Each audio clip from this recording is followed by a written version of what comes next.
Hi, my name is Dana Wilhelm, and today I'm going to speak about Schlossberg's transition theory.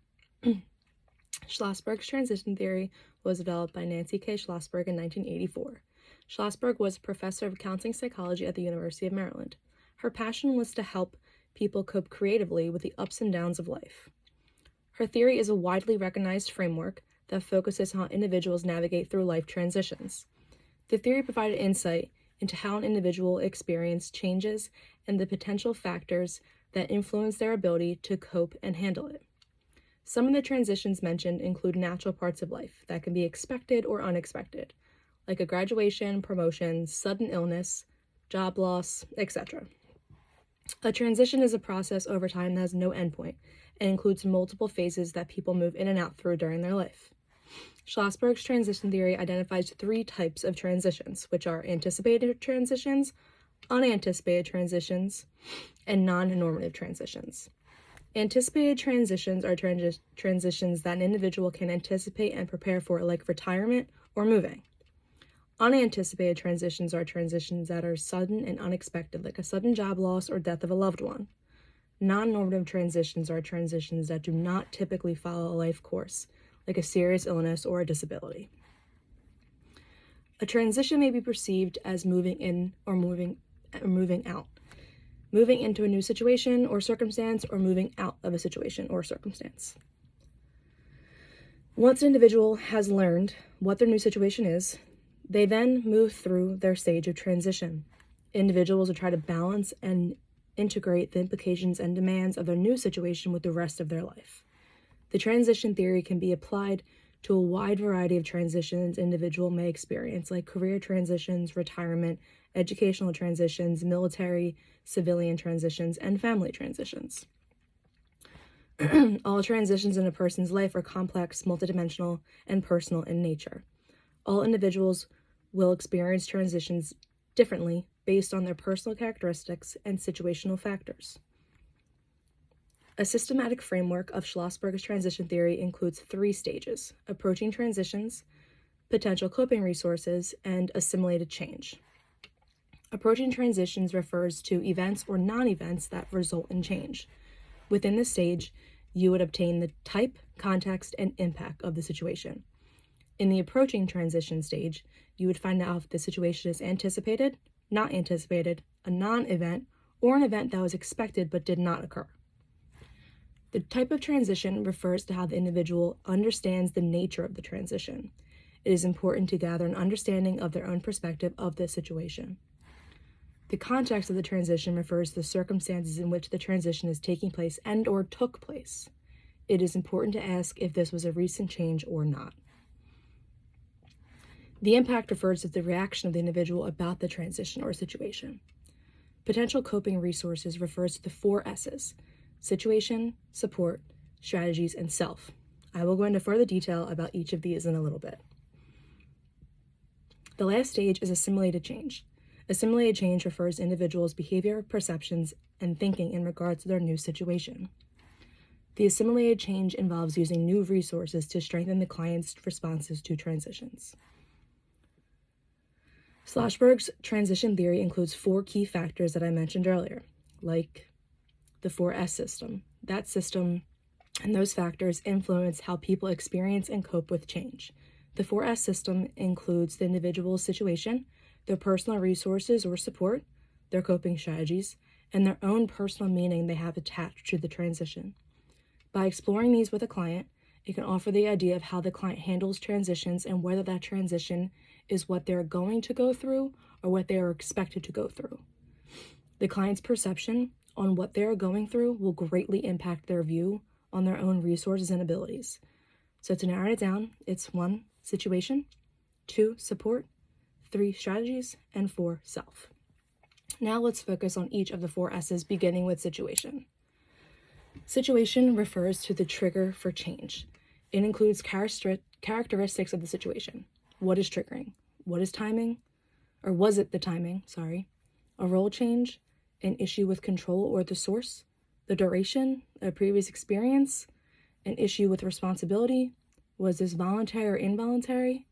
Is there a buildup of stress? It is also important to consider how much control a person has over the situation, and if there are any external factors or pressures involved in the transition. Next, we'll take a look at support. Support refers to one's social support. This includes family, friends, intimate support network, colleagues, mentors, and/or professional support networks. Having a social support system during one transitions can be crucial. Next is strategies. This refers to creating a plan for dealing with a transition and coping mechanisms or resources they can use. Will the person act on it or not act on it? Will they cope appropriately by framing, focusing on self-care, modifying the situation, controlling the meaning, and managing the stress associated with the transition? Having effective coping skills can help the individual deal with the transition and adapt to it more successfully. Some other questions to consider asking during this stage are, can you change the situation? Can you look at the situation in a different way?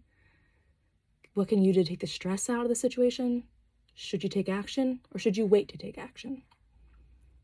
The last one of the 4 S's is self. Self refers to having a sense of meaning and purpose.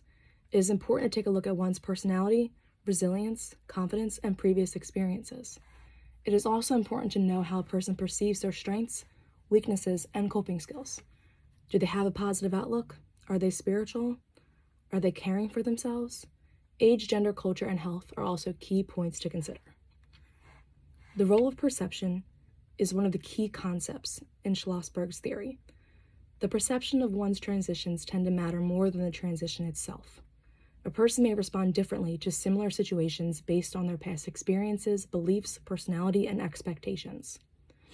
One may have a more optimistic view of their transition than another, and vice versa.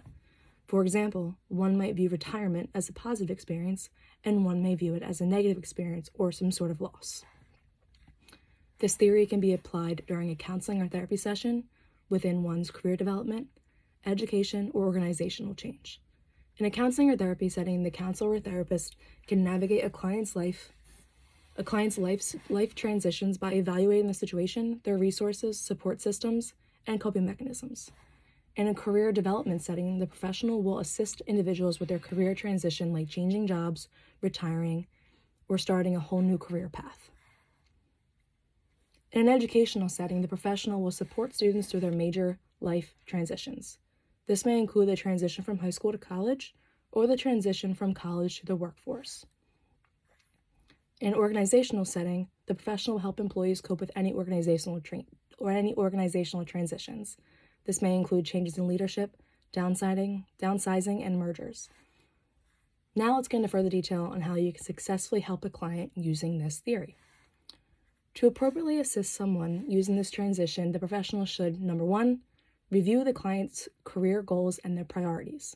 Number 2, make sure the client realizes that transitions are normal within the life of a human being. Transitions may come with a period of confusion or discomfort, but can come to an end at some point. Number 3, assist the client with preparing for the transition and using the 4 S's mentioned in the Schlossberg theory.